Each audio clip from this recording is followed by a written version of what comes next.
Jeepers Creepers had overtones. The Creeper was an enigmatic bad boy with a seemingly unquenchable hunger for mankind. According to a local psychic, it wasn't known if it was a demon or a devil or just some dark thing from some dark place in time. But the Creeper was very likely an extension of some sort of evil. On the other hand, the author of the franchise would emphatically deny that there was Christian symbolism used throughout the movie. He stated in an interview that it wasn't a religious character. Demon was considered a weird word because it had Christianity around it for him. Yet we see it in plain sight.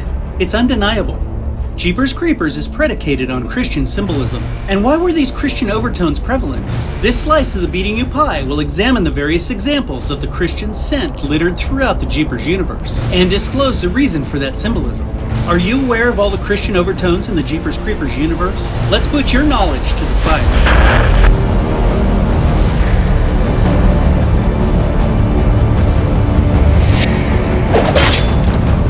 Jeepers Creepers has become a very successful movie over the years. In 2001, it received instant recognition for being unique and well worth the money. It even broke records for a Labor Day weekend movie release. Jeepers Creepers was more than just another canned horror cookie-cutter slasher. It was complex, and it contained a real darkness that was palpable. It caused viewers to fall into a heavy, unpredictable ride that no one was prepared for. It was emotionally uncomfortable, and it held us there for 90 minutes with no relief. Part of the magic of Jeepers Creepers was its depth. It wasn't a small pool of discomfort to be easily avoided. It was a sea of blackness that consumed all of those who came in contact with it. A literal universe with layers of fictional truth that pulled us under. One very significant layer of that universe was a religious overtone. The author introduced hints of Christianity and oppositional forces. One little magic ingredient made Jeepers Creepers more real and truly horrifying. The brightest light always casts the darkest shadows. Hold on as we dive headfirst into Jeepers Creepers symbolism.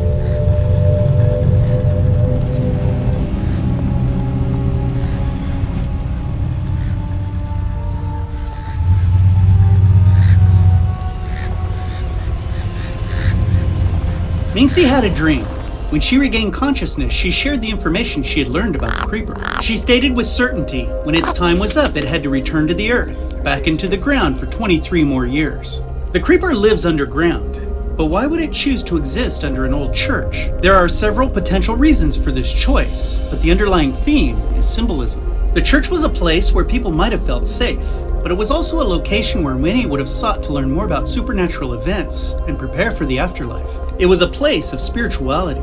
When the church was a vibrant place, many in the congregation lifted their hands into the air and sought divine wisdom, miracles, and intervention from beyond. And the living God acted in many cases. But the antique church in Jeepers Creepers had been abandoned for years, and the power in the old building had long been gone. After all, the church building held no power. The power was living in those who gathered in the building. When the church closed and the people moved on, the structure was abandoned physically as well as spiritually. And the corpse of a once vibrant holy building became the perfect location to house fear, pain, and death. The light was off, a sharp contrast to what had been. The walls of the archaic ruins once surrounded energy and life. But now, decades later, those same walls failed to keep out the cold and wildlife.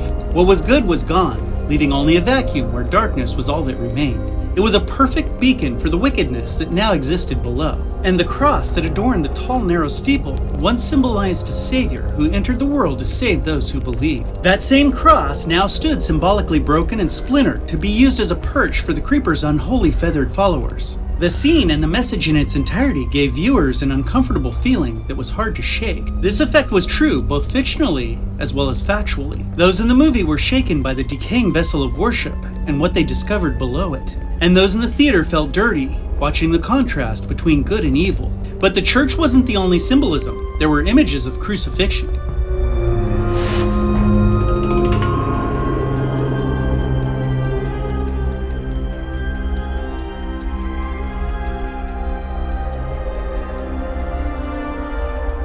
The first indication of a cross was found in Jeepers Creepers. As Trish and Derry approached the cat lady's house, they visually investigated a haggard scarecrow protecting a small garden. Arguably, this wasn't much of a representation of the cross, yet there was a wooden cross that held a pest deterrent in place. And the Creeper stood before that cross, fixed and stoic. But the blatant example was found in Jeepers Creepers 2.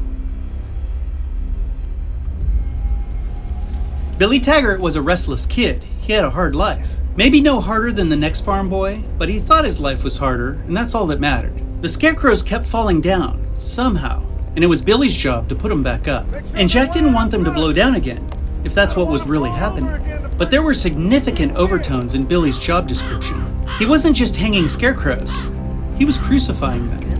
Each scarecrow was mounted on a large wooden cross. Their arms were outstretched, and their feet were gathered together below. Those scarecrows were much more than foul repellents. They were symbols of criminals who were put on display for their crimes thousands of years prior. A slow and agonizing death sentence carried out in full view of spectators. And the creeper was placed on the third cross, which symbolized the good thief.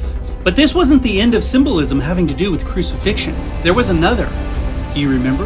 In Jeepers Creepers 3, Galen locked hands with one of the creeper's severed limbs. It still had power, and it showed her things. She learned about the creeper. She learned what it was and how it came to be. After Galen and Tashtego had the information they needed, they gave the creeper its hand back with a homemade note that read, "We know what you are." But she didn't just lay the hand on the sign she had made. She ran a spike through the decayed hand and nailed it to the ground. Symbolism 101. But as you might have guessed, that wasn't the end of the symbolism. There were more examples. I haven't seen a car in 50 miles. When we first met Trish, we noticed things. She was damaged, hurting, and angry. She held a pair of prescription glasses in her hand, which foretold the entire story of Jeepers Creepers in a brief scene at the beginning of the movie. If only we had had a few more pieces to the puzzle. But she also wore a cross. We don't know if Trish was religious or anything about her faith, but the cross was there and prevalent. Yet another character was even more overt with her faith. Giselle Gay Hartman. Giselle was a kind soul.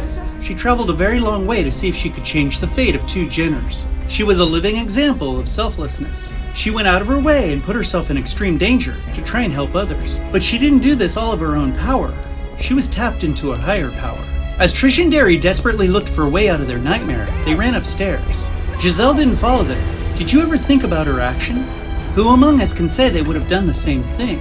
She stayed behind to give the brother and sister a little extra time. She didn't save them, but she did buy them an extra minute or two. But she also did something else. She prayed. She got down on her knees and prayed to the Holy God. There are many who believe her prayers saved her life. Now there's no way to know if that's true or not, but it was a symbolic moment of good versus evil, where the good was left unharmed. But was there still more symbolism to be had in Jeepers Creepers? There was one very obvious Christian overtone that most people miss. Do you know what it is? Oh, hold on. I need you to listen to this. Creepers, creepers, where'd you get those creepers?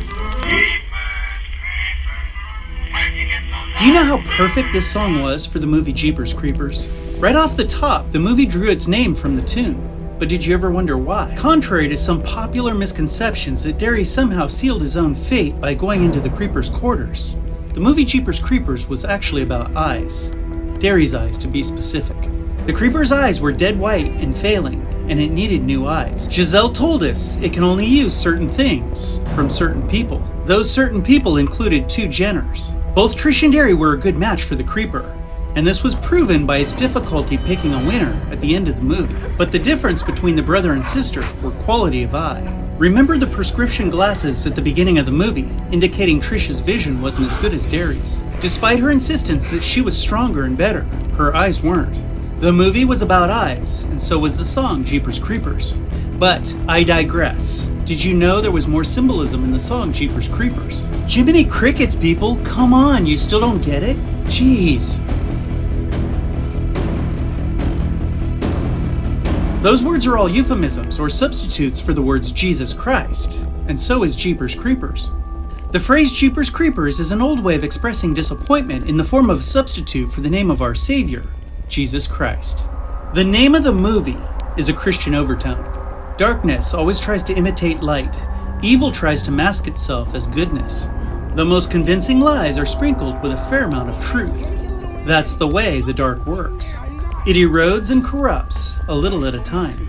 And all the while, it provides a rich, gruesome undercurrent for sensational horror at its best. Hey, thank you guys for being here with us today. Let us know what you think about all of this in the comments below. If you enjoy this content as much as we like making it, please do all the digital stuff that helps us bring you more chapters of the Beating You Digital Library. We love you all, seek goodness, hold firm to that which is true, and until next time, We'll see you.